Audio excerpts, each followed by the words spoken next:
You're listening to the Holistic Lifestyle Guide podcast, the show that guides you on your holistic lifestyle journey to a healthy body, mind, and soul aligned with nature.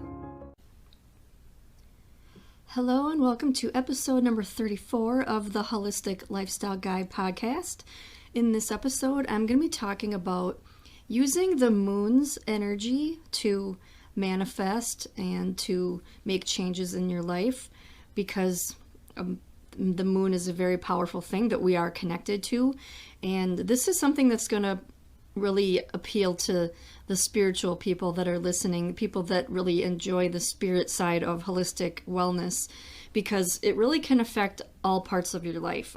You can do manifesting and improving your life. You can plant your garden according to the moon. It's a very powerful way to work with the moon. So I recently learned that long ago it was actually normal for people to improve their lives in many ways by living in alignment with the moon and manifesting with the moon. Nowadays, this is something that you only hear about like Wiccans and pagans doing this, but I think it should be more widely accepted.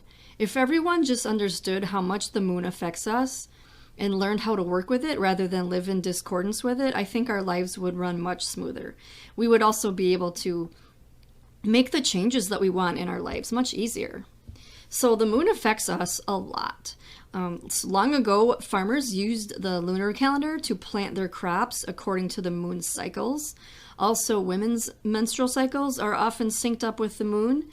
The moon also controls the Earth's tides, because humans are over half water, so it's only natural that we should live our lives in sync with the moon in order to benefit from its energy. You might have heard that on full moons there is more crime. This is because in the phase leading up to the full moon and 3 days after, emotions and feelings are increasing in intensity. And of course that leads to more extreme behaviors. So, how can you work with the energies of the moon's phases?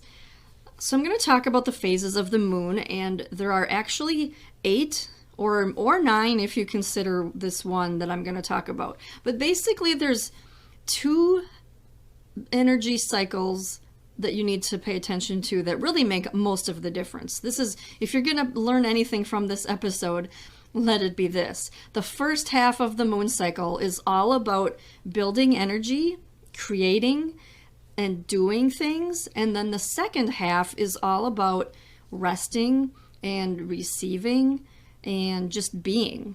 I think it's a beautiful example of how life ebbs and flows, because nature isn't constantly pushing all the time. It's not always creating, it's creating and then resting, and humans should be the same.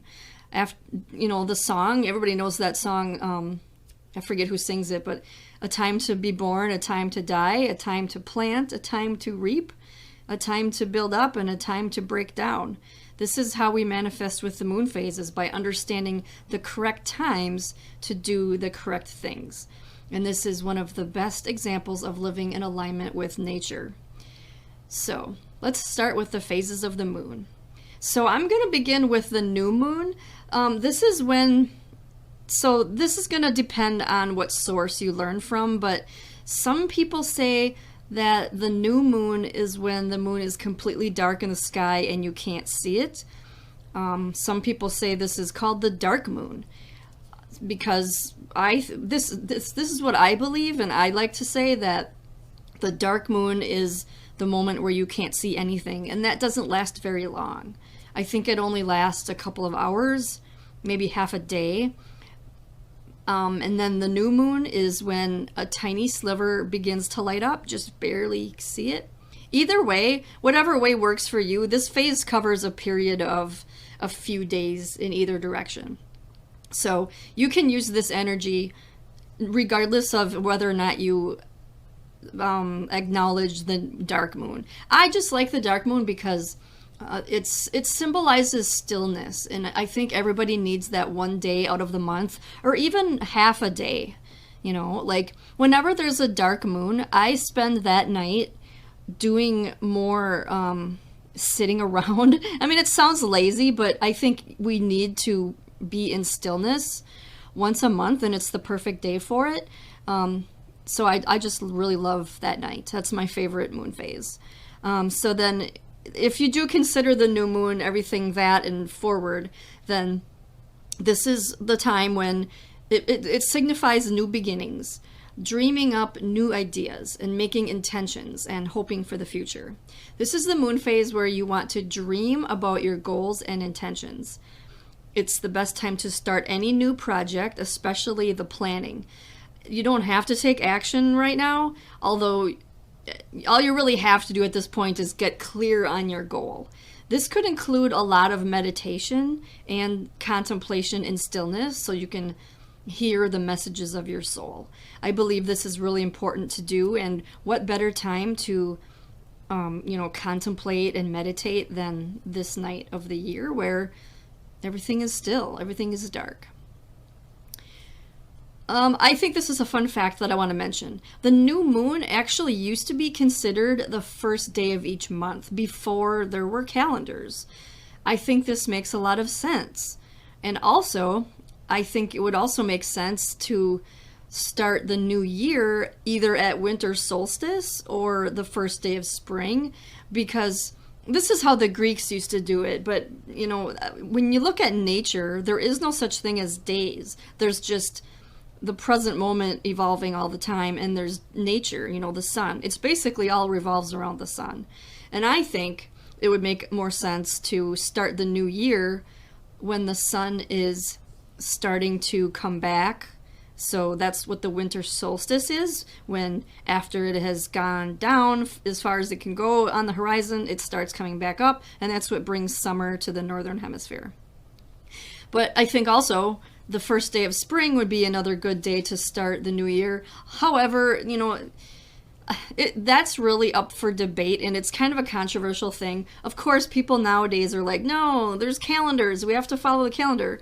But that isn't how the farmers did it. They lived by nature, and I think that's something that I wish we could go back to, but I'm sure that'll never happen. So I'm going to move on now to the next phase, which is the waxing crescent moon. This is when the energy is starting to build, so this is the time to begin taking action steps towards your goal. Contrary to what people were led to believe by The Secret, you do need to take action in order to manifest correctly. We are in the earthly dimension where thought alone cannot create things. It's the crucial first step, though, but action is another crucial step. And then another crucial step is gratitude. So this is the time to be grateful and to take action. This is a time to look forward and not dwell on the past. This is a time to have patience and understand that nature doesn't rush, yet it still achieves what it needs to. This is a time for courage, because taking action requires courage to go after your goals. So think of this as the time at the beginning of the year when everything is germinating underground. You can't see it, but nature is taking action, and it's hard at work on the growth process. So then we get to the first quarter moon, which is when some people call it the half moon. This is when you should continue taking action on your goals during this phase, and watch out for challenges. You might be tested on how strong your commitment is. So this is not a time to slow down your efforts. The next phase is the waxing gibbous phase, which is what they call it when the moon is 3/4 full. The momentum is picking up even more, so use that energy to continue focusing on action, make any adjustments that are necessary, refine and assess your goals to make sure this is something you want to continue. This is the moon phase where emotions begin to rise, and they culminate on the full moon. So go easy on yourself if you feel more emotional during this time, and kind of channel that energy into your goal. Continue to trust that the universe has your back. So then we get to the full moon, and all the energy that is built up over the last 2 weeks can now be released. This is a good time to release that energy by dancing, spending time in nature under the full moon. You might also have some small wins to celebrate. You might feel extra emotional, so remember that as you navigate through your life, that the emotions are normal, and we're human, we're supposed to have them. So it's a good time to forgive people. If you are doing any types of spells or rituals, the best kind to do right now would focus on releasing or forgiving or simply surrendering. So after the full moon, the next phase is the waning gibbous. Waning means decreasing. Now it's time to relax, regroup, and open up to receive. This is also a time of acceptance. So if you have not reached your goals, simply accept the reality and know that you can try again at the next new moon. This phase marks the beginning of decreasing energy, waning energy. So for the next 2 weeks, it is best to focus more on being than doing. So this is a great time to focus more on self-care more than action. So then the next phase we get to is the third quarter. This is the same as the first quarter, only it's the other half of the moon that's lit up. And so this is when you're going to go further into your resting phase by doing a lot of reflection. It's a great time to meditate and contemplate, reevaluate what went right and what didn't, and adjust your goal if necessary, and release anything that doesn't serve you. Because when you release things at this time, at this phase, you have the energy working on your side to help you release it. The next phase is the waning crescent phase. This is when you can dive deeper into yourself by doing more self-care, more resting, more going inward. This is the best time to meditate and write in a journal. Continue releasing what doesn't serve you and surrender to the universe. If your goal didn't happen yet, it wasn't meant to. This is also where patience is necessary. So if this sounds good to you and you want to start doing this, I have a journal that will help you to do this. Basically, it's called Manifesting with the Moon Journal. It's only a few dollars. You can print as many copies as you need forever. It's just pages. It's not dated, and so you can download them from my Etsy shop. I will leave a link in the show notes if you want to check that out. So to sum up this episode, like I said, if you learn anything from this, remember that the first half of the moon cycle, which goes for approximately 14 days, is the phase for creating and growth and writing down your intentions and taking action. The second half, approximately another 14 days, give or take, is for rest, going inward, assessing, journaling, and self-care. If you have limited time, you can focus just on the new moon and the full moon, and this will be sufficient, because not everybody is going to want to get this detailed about it, because, people get busy. I understand. These are just the two main phases that most people should work with, would be the new moon and the full moon, as far as manifesting. The others are just supportive, and they just help you dive deeper into syncing with the moon.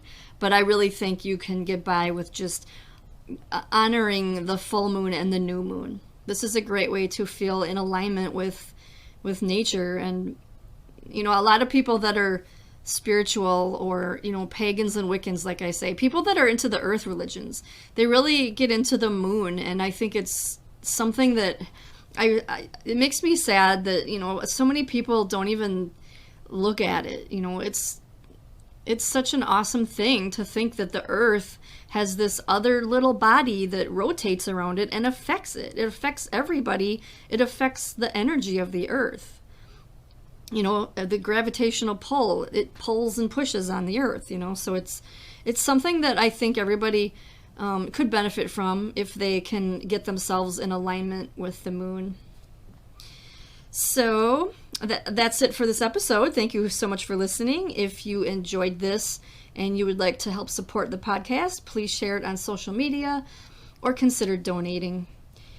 To keep up with everything that I'm doing, you can find all my links at holisticlifestyleguide.com. Thank you again, and I will see you next time.